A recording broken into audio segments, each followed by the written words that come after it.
নমস্কাৰ পুৱাৰ খবৰলৈ স্বাগতম জনাই ষ্টুডিঅ'ত মই সাগৰিকা আহিছো বাতৰি মাজলৈ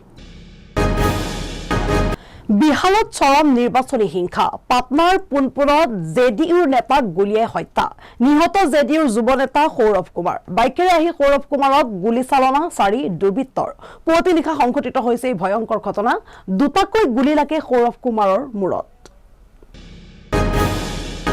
এই মুহূৰ্তত জনাই আছো এটা খবৰ বিহাৰত চৰম নিৰ্বাচনী হিংসা পাটনাৰ পুনপুনত জেডিইউৰ নেতাক গুলিয়াই হত্যা আৰু নিহত জেডিইউৰ যুৱ নেতা সৌৰভ কুমাৰ বাইকেৰে আহি সৌৰভ কুমাৰক গুলি চালনা কৰে চাৰি দুৰ্বৃত্তই আৰু পুৱতি নিশাই সংঘটিত হৈছে এই ভয়ংকৰ ঘটনা আমি পুনৰবাৰ জনাইছো বিহাৰত চৰম নিৰ্বাচনী হিংসা দুটাকৈ গুলি লাগে সৌৰভ কুমাৰৰ মূৰত এই মুহূৰ্তত আমি জনাই আছো পাটনাৰ পুনপুনত জেডিইউৰ নেতাক গুলিয়াই হত্যাৰ চেষ্টা আৰু নিহত জেডিইউৰ যুৱ নেতা সৌৰভ কুমাৰ বাইকেৰে আহি সৌৰভ কুমাৰক গুলি চালনা চাৰি দুৰ্বৃত্তৰ আৰু পুৱতি নিশাই সংঘটিত হৈছে এই ভয়ংকৰ ঘটনাটো দুটাকৈ গুলি লাগে সৌৰভ কুমাৰৰ মূৰত পুনৰবাৰ জনাই আছো বিহাৰত চৰম নিৰ্বাচনী হিংসা পাটনাৰ পুনপুনত জেডিইউৰ নেতাক গুলিয়াই হত্যা নিহত জেডিইউৰ যুৱ নেতা সৌৰভ কুমাৰ আৰু বাইকেৰে আহি সৌৰভ কুমাৰক গুলি চালনা কৰে চাৰিজনকৈ দুৰ্বৃত্তই আৰু পুৱতি নিশাই সংঘটিত হৈছে এই ভয়ংকৰ ঘটনাটো দুটাকৈ গুলি লাগে সৌৰভ কুমাৰৰ মূৰত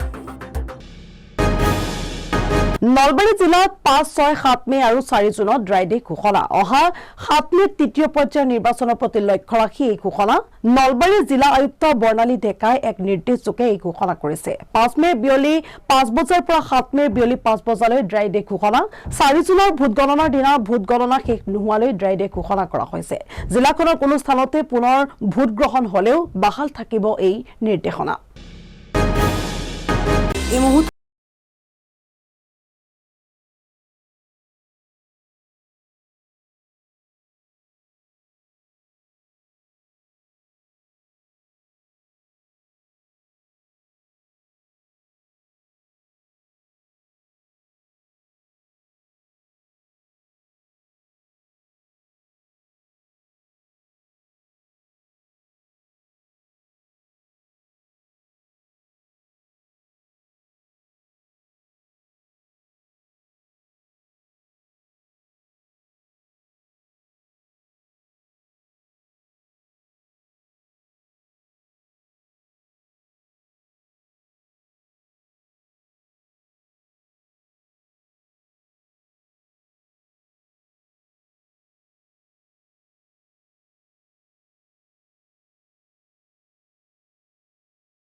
গোলাঘাট জিলাৰ মেৰাপানীত ভয়ংকৰ ঘটনা জোৱাইকৰ ডাৰ খাপত আহত শহুৰেক এই ঘটনা সংঘটিত হৈছে মেৰাপানী আৰক্ষী থানাৰ অন্তৰ্গত ৪ নং গমাৰীত পাৰিবাৰিক কন্দলৰ বাবে এই ঘটনা সংঘটিত হৈছে বুলি জানিব পৰা গৈছে পুতুল উৰাং নামৰ লোকজনে নিজৰ বাৰীত বাঁহ কাটি থকা অৱস্থাতে জোৱাইক মনে উৰাঙে এখন চুকা দাৰে হাতত আৰু মূৰত ঘপিয়াই হত্যাৰ চেষ্টা চলাই লোকজনক আৰু এই ঘটনাত গুৰুতৰভাৱে আহত হয় শহুৰেক পুতুল উৰাং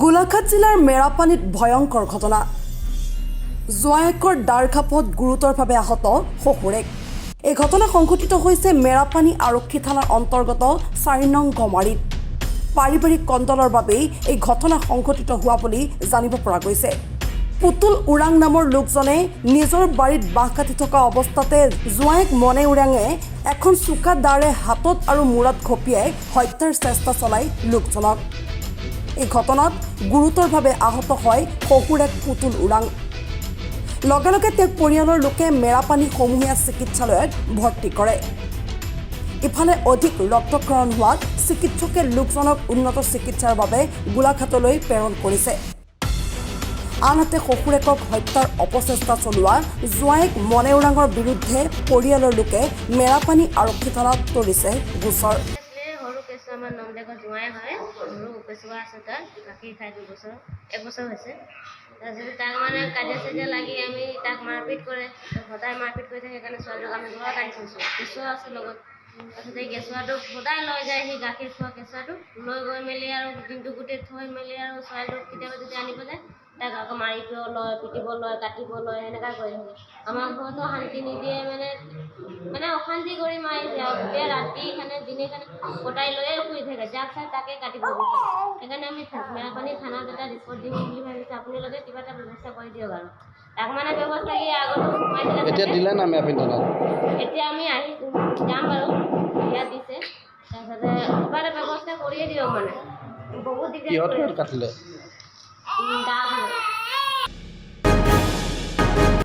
বাতৰি পৰৱৰ্তী অংশলৈ যোৱাৰ আগতে ল'ব বিচাৰিছোঁ চমু বাণিজ্যিক বিৰতি।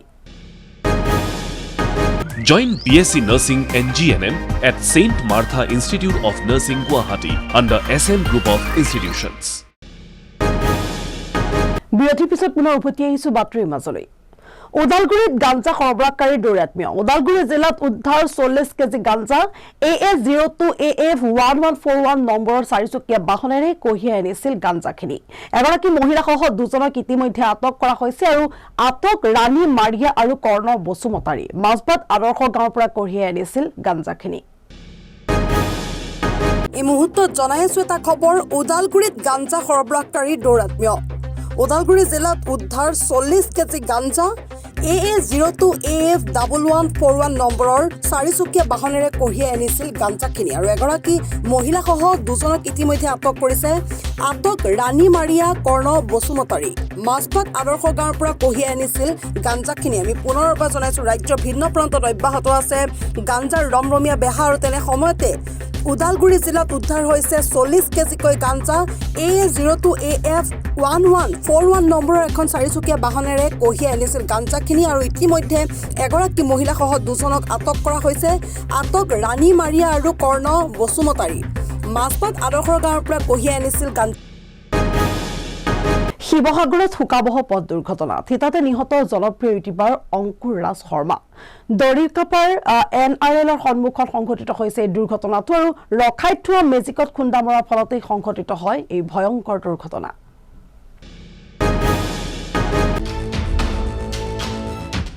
শিৱসাগৰত শোকাবহ পথ দুৰ্ঘটনা। দৰিকাপাৰ NRLৰ সন্মুখত সংঘটিত হৈছে এই ভয়ংকৰ দুৰ্ঘটনাটো। থিতাতে নিহত হয় জনপ্ৰিয় ইউটিউবাৰ অংকুৰ ৰাজ শৰ্মা। ৰখাই থোৱা মেজিকত খুন্দা মৰাৰ ফলতেই সংঘটিত হয় দুৰ্ঘটনাটো আৰু দুৰ্ঘটনাগ্ৰস্ত মেজিকখনৰ নম্বৰ AA04BC4585 বুলি জানিব পৰা গৈছে। আনহাতে বুলেটখনৰ নম্বৰ AA03Q7048। বেতবাৰীৰ পৰা নগৰৰ দিশে আহি থকা অৱস্থাতেই সংঘটিত হয় এই ভয়ংকৰ দুৰ্ঘটনাটো আৰু নিহত অংকুৰ ৰাজ শৰ্মাৰ ঘৰ শিৱসাগৰৰ গণকপট্টিত বুলি জানিব পৰা গৈছে।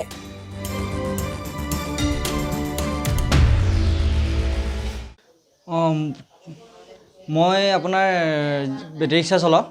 মই NRL ফালে গৈ আছিলোঁ আপোনাৰ। তাৰপিছত তাতে এক্সিডেণ্ট এটা হোৱা দেখিলোঁ। এক্সিডেণ্টটো হোৱা দেখি মই আগবাঢ়ি গ'লোঁ। দেখিলোঁ মোৰ চিনাকি দাদা এজন অংকুৰ শৰ্মা, যিহেতু চিনাকি। তাৰপিছত মই চবেই মিলি পিনি চকীখনত বহাই মেলি দিলোঁ তেওঁক। তেওঁ চটাহাতী এখনত খুন্দা মাৰিছিলে আহি পিনি ৰখি থকা। চটাহাতীখনৰ বেক চাইডে খুন্দা মাৰিছে। তাৰপিছত চব মানুহ মিলি পানী চানী দিলে। পানী চানী দিয়াৰ পিছত তেওঁ তাৰমানে হুচ নাই অহা, যিহেতু তেওঁ বমি কৰিছে। তাৰপিছত সম্প্ৰীতি হস্পিটেললৈ নিলোঁ। তাত ইমাৰ্জেঞ্চি সুবিধা নাছিল। তাৰপিছত মই ঘৰলৈ লৈ আহি মাকক সমজাই দিলোঁ। তাৰপিছত মই গুচি যোৱা হ'ল। মৃত্যুটো বৰ্তমান শুনামতে জয়সাগৰ হস্পিটেলত নোপোৱা আগতে হৈছে বুলি কৈছে। ডক্টৰে মৃত্যু বুলি ঘোষণা কৰিছে। চিপাঝাৰত বহাগী উৎসৱৰ আনন্দ। নিজ চিপাঝাৰ ভাস্কৰজ্যোতি শংকৰ উদ্যোগত অনুষ্ঠিত অনুষ্ঠানটিত নিশা বিহুগীত বিহু নৃত্যৰ ৰঙত মোহাচন্ন হয় উৎসৱৰ বাকৰি। স্থানীয় শিল্পী আৰু আমন্ত্ৰিত শিল্পীৰ গীত আৰু নৃত্য উপভোগ কৰে স্থানীয় ৰাইজে। বহাগী উৎসৱৰ মূল সাংস্কৃতিক অনুষ্ঠান মুকলি কৰে জ্যেষ্ঠ সাংবাদিক তথা দৰঙী কলাকৃষ্টি উন্নয়ন সংঘৰ সম্পাদক নৱকুমাৰ শইকীয়াই। চিপাঝাৰৰ নিজ চিপাঝাৰ ভাস্কৰজ্যোতি সংঘৰ বহাগী উৎসৱ সমাপন। নিশা বিহুগীত বিহু নৃত্যৰ ৰঙত মোহাচন্ন হ'ল উৎসৱৰ বাকৰি। স্থানীয় শিল্পী আৰু আমন্ত্ৰিত শিল্পীৰ গীত আৰু নৃত্য উপভোগ কৰে স্থানীয় ৰাইজে। বহাগী উৎসৱৰ মূল সাংস্কৃতিক অনুষ্ঠান মুকলি কৰে জ্যেষ্ঠ সাংবাদিক তথা দৰঙী কলাকৃষ্টি উন্নয়ন সংঘৰ সম্পাদক নৱকুমাৰ শইকীয়াই। এই অনুষ্ঠানতে দৰঙৰ বিশিষ্ট ব্যৱসায়ী মানৱ তৰতী সমাজকৰ্মী কৰুণাকান্ত নাথে গাঁওখনৰ 20 গৰাকী লোকলৈ ধুতি গেঞ্জি চেলেং বিহুৱান আৰু চাদৰ আদি প্ৰদান কৰি ৰঙালী বিহুৰ শুভেচ্ছা জনায়। নিজ চিপাঝাৰত আহিছোঁ। নিজ চিপাঝাৰ ৰাইজ অসমবাসী এই গোটেই বৃহৎ চিপাঝাৰ গোটেই অঞ্চলক মই ৰঙালী বিহুৰ শুভেচ্ছা যাচিছোঁ। আজি মই নিজ চিপাঝাৰত আহিছোঁ এইটো কাৰণে নিজ চিপাঝাৰৰ মানুহখিনিও আপোন মানুহ আৰু এওঁলোকেও মোক মাতিছে, মই ঘৰুৱাভাৱে গৈছোঁ আৰু ময়ো আহিছোঁ। এওঁলোকে মোক এসময়ত যথেষ্ট মৰম দিছে আৰু মই মৰম দিবলৈ আহিছোঁ। মোৰ কথা হ'ল এই বহাগ বিহুৰ সময়ত আমাৰ নিজ চিপাঝাৰ যিখিনি দুখীয়া পৰিয়াল আছে, সমাজৰ অলপ মানে নিম্ন শ্ৰেণীৰ আৰু ইয়াত কৃতি ছাত্ৰ কেইজনমান আছে, মইনো কি দিম মন নিচিনা এজন অভাগ্যই, গতিকে মই ভাবিছোঁ তেওঁলোকক এটা ক্ষুদ্ৰতম উপহাৰ দিবলৈ আহিছোঁ ৰঙালী বিহুত। অইনটো মোৰ এটা বিশেষ ইয়াত কোনো স্বাৰ্থ নাই, আটাইখিনি মোৰ ইয়াত আপোন মানুহ আছে, এইখিনি মৰমৰ কাৰণে মই ইয়াত আহিছোঁ। গতিকে শেষত আপোনালোককো ধন্যবাদ দিছোঁ, নিজ চিপাঝাৰৰ গোটেই অঞ্চলকে এইখন গাঁৱৰ সকলোকে মই ধন্যবাদ জনাইছোঁ।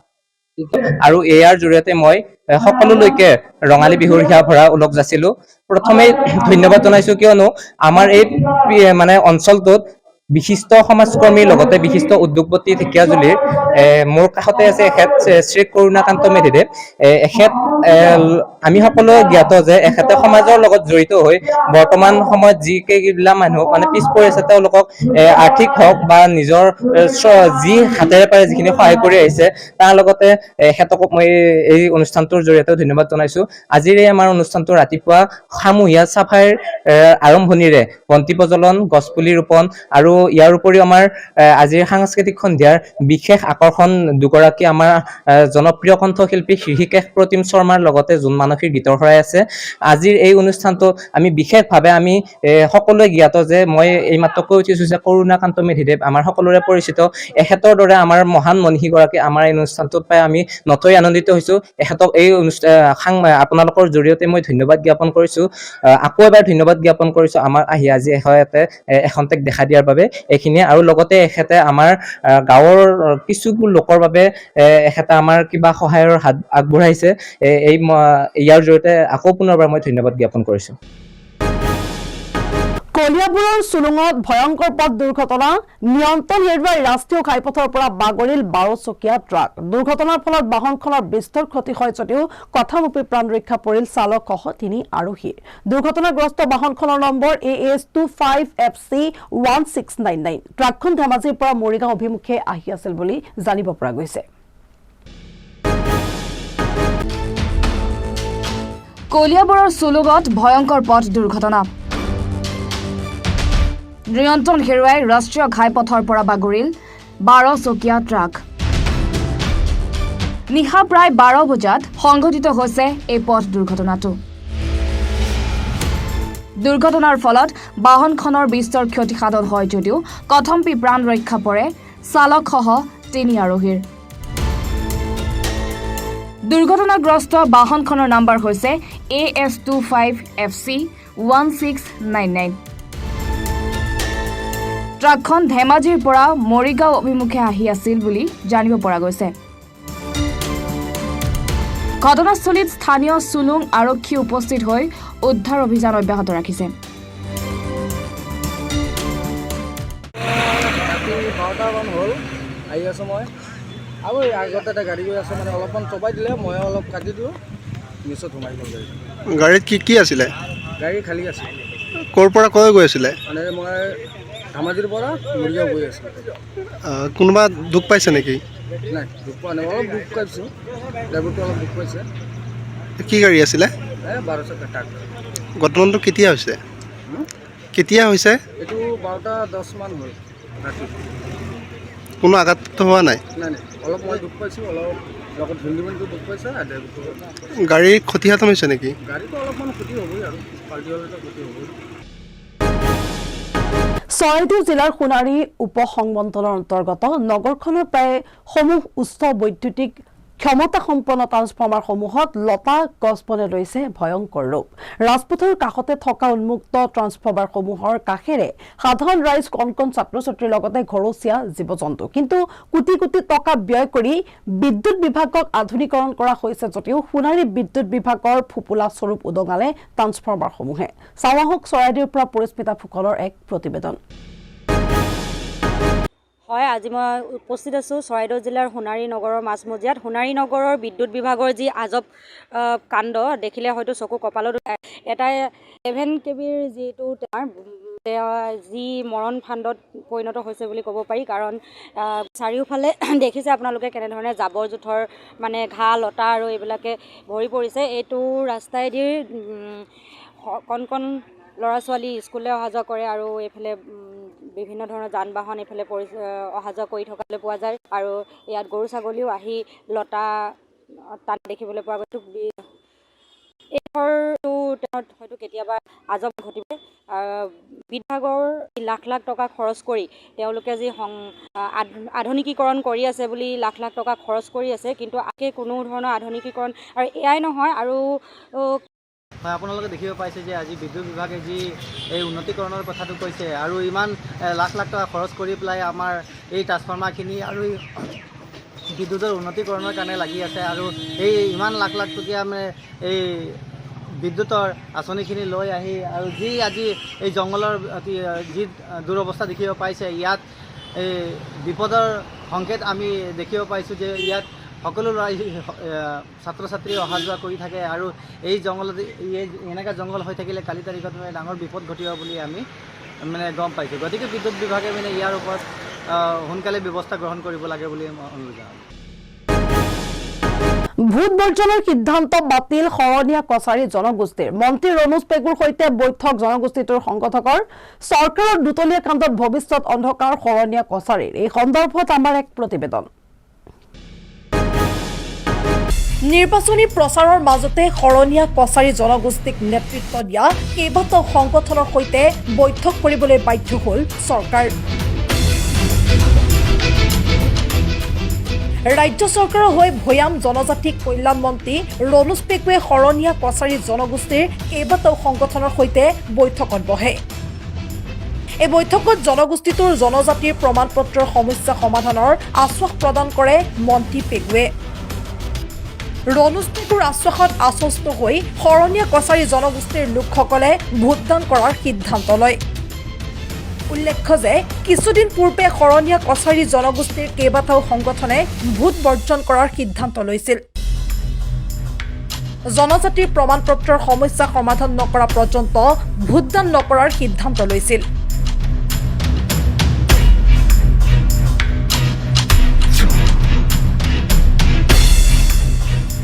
কিন্তু মন্ত্ৰী ৰণোজ পেগুৰ সৈতে বৈঠক কৰাৰ অন্তত ভোট বৰ্জনৰ সিদ্ধান্ত বাতিল কৰাৰ ঘোষণা কৰে শৰণীয়া কছাৰী ছাত্ৰ সন্থাৰ সম্পাদক দীপজ্যোতি শৰণীয়াই কোচ সম্প্ৰদায়ৰ লোক নৱকুমাৰ শৰণীয়া কছাৰীয়ে প্ৰমাণপত্ৰ পাই থাকিবই শৰণীয়া কছাৰীসকল কছাৰী মূলৰ মানুহ মন্ত্ৰী ৰণোজ পেগুৱে বৈঠকৰ অন্তত তাৎপৰ্যপূৰ্ণ মন্তব্য প্ৰদান কৰে মন্ত্ৰী পেগুৱে কয় নৱকুমাৰ শৰণীয়া কছাৰী মূলৰ নহয় এনআৰচিৰ লেগেচি মতে কোচ সম্প্ৰদায়হে লোক সেয়েহে তেওঁক মনোনয়ন বাতিল হৈছে আনহাতে মন্ত্ৰী পেগুৱে শৰণীয়াসকলে জনজাতিৰ প্ৰমাণপত্ৰ পাই আছিল আৰু পাই থাকিব বুলি দাবী কৰে শৰণীয়াসকল কছাৰী মূলৰ মানুহ গতিকে তেওঁলোকে প্ৰমাণপত্ৰ পাব বুলিও কয় মন্ত্ৰীগৰাকীয়ে চৰকাৰৰ দুতলীয়া কাণ্ডত ভৱিষ্যত অন্ধকাৰ শৰণীয়া কছাৰীৰ সংবিধান মতে অসমৰ অনুসূচিত জনজাতি হয় ইয়াত আমাৰ কোনো চৰকাৰ নহয় বুলি আমি ভাবা নাই যে কামটো কৰিব চাৰ্টিফিকেট বহুতে পাই আছিল মাজত এটা বিভ্ৰান্তিকৰ হাইকোৰ্টৰ অৰ্ডাৰ ওলাল যিটো লৈ আমিও কিছুমানে ভুল বুজিলো কিছুমান ডিচিও ইয়াৰ ৰং ইণ্টাৰপ্ৰিটেশ্যন কৰিছে আৰু কিছু অসাধু চক্ৰই ইয়াৰ ৰং ইণ্টাৰপ্ৰিটেশ্যন কৰি আমাক টাইপৰ সুবিধাৰ পৰা বঞ্চিত কৰিছে ভূমিপুত্ৰ শৰণীয়া কছাৰী জনগোষ্ঠীৰ নেতা নৱকুমাৰ শৰণীয়াৰ জনজাতিৰ প্ৰমাণপত্ৰ আদালতে বাতিল কৰাৰ পাছতেই জাঙুৰ খাই উঠিছিল জনগোষ্ঠীটো। ভূমিপুত্ৰ হোৱাৰ পাছতো চৰকাৰে জনগোষ্ঠীটোৰ সমস্যা সমাধান কৰিব নোৱাৰাৰ গুৰুতৰ অভিযোগ উত্থাপিত হৈছিল। বাৰে বাৰে জনজাতিৰ প্ৰমাণপত্ৰৰ সমস্যা সমাধান কৰাৰ প্ৰতিশ্ৰুতি দিও প্ৰতিশ্ৰুতি পূৰণ কৰা নাই চৰকাৰে। আনহাতে জনগোষ্ঠীটোৰ নেতা নৱকুমাৰ শৰণীয়াৰ জনজাতিৰ প্ৰমাণপত্ৰৰ গোচৰত চৰকাৰে নৱকুমাৰ শৰণীয়াৰ বিৰুদ্ধে পক্ষ ৰাখিছিল। চৰকাৰৰ দুতলীয়া কাণ্ডত ভৱিষ্যত অন্ধকাৰ দেখা শৰণীয়া কছাৰী জনগোষ্ঠীৰ লোকসকলে ভোট বৰ্জন কৰাৰ সিদ্ধান্ত লৈছিল। 2023 28 ফেব্ৰুৱাৰীৰ পৰা শৰণীয়া কছাৰী জনগোষ্ঠীৰ লোকে জনজাতিৰ প্ৰমাণপত্ৰ লাভ কৰা নাই। শৰণীয়া কছাৰী জনগোষ্ঠীৰ লোকসকলে বাৰে বাৰে গণতান্ত্ৰিক আন্দোলন কৰিছে, চৰকাৰৰ সৈতে কেইবালানি আলোচনাত মিলিত হৈছে। তথাপিও আজিলৈ জনজাতিৰ প্ৰমাণপত্ৰৰ সমস্যা সমাধান নহ'ল।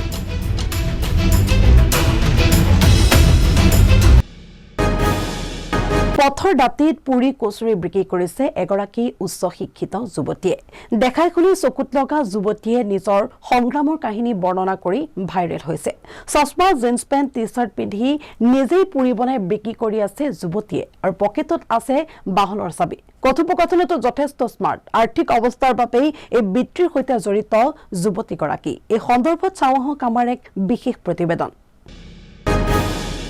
এনাদেরই ডিমান্ড যে বারবার বলেছে যে যাই করি না কেন কচুরি আর ঘুগনিটা ডিম কষা চিকেন কষা বন্ধ করা যাবে না। পথৰ দাঁতিত দোকান দিয়া এইগৰাকী সুশ্ৰী চেহেৰাৰ যুৱতীয়ে লৈছে এই পণ। মই জীৱনত কেতিয়াও পথৰ দাঁতিৰ দোকানখন বন্ধ নকৰো। কচুৰি আৰু ঘুগুনিৰ দোকান কেতিয়াও বন্ধ নহয়। সংস্কৃতত স্নাতকোত্তৰ ডিগ্ৰী। কথোপকথনতো যথেষ্ট স্মাৰ্ট। পিন্ধি আছে চশমা, জিন্স পেণ্ট, টি চাৰ্ট। পথৰ দাঁতিত পুৰি কচুৰি বিক্ৰী কৰিছে এগৰাকী উচ্চ শিক্ষিত যুৱতীয়ে। দেখাই শুনাই চকুত লগা যুৱতীগৰাকীয়ে নিজৰ সংগ্ৰামৰ কাহিনী বৰ্ণনা কৰি ভাইৰেল হৈছে। চশমা, জিন্স পেণ্ট, টি চাৰ্ট পিন্ধি নিজেই পুৰি বনাই বিক্ৰী কৰে এইগৰাকী যুৱতীয়ে। পকেটত আছে বাহনৰ চাবি। কথোপকথনতো যথেষ্ট স্মাৰ্ট। আৰ্থিক অৱস্থাৰ বাবেই এই বৃত্তিৰ সৈতে জড়িত এইগৰাকী যুৱতী। যুৱতীগৰাকীয়ে ঘৰখনৰ কথা বৰ্ণনা কৰি কয় যে মোৰ পিতৃয়ে গাড়ী চলায়। ঘৰত যথেষ্ট অভাৱ। সংস্কৃতত স্নাতকোত্তৰ ডিগ্ৰী লাভ কৰিছো। ভৱিষ্যতে খাদ্য ব্যৱসায় আৰম্ভ কৰিব বিচাৰে। যুৱতীগৰাকীয়ে আৰু কয় যে মই জীৱনত যিয়েই নকৰো কিয় কিন্তু কচুৰি, ঘুগুনি, কণী কোচা আৰু মুৰ্গীৰ কোচাৰ এই ব্যৱসায় কেতিয়াও বন্ধ নকৰো। যুৱতীগৰাকীয়ে ইয়াকো কয় যে তেওঁৰ খাদ্যৰ মানদণ্ড আন দোকানৰ তুলনাত যথেষ্ট ভাল। এইগৰাকী যুৱতী এতিয়া সামাজিক মাধ্যমত ভাইৰেল হৈ পৰিছে। আজিলৈ পুৱাৰ খবৰত ইমানেই। আগলৈ ঠিক বা বাতৰিৰ বাবে চাই থাকিব এনি ভাৰত 24।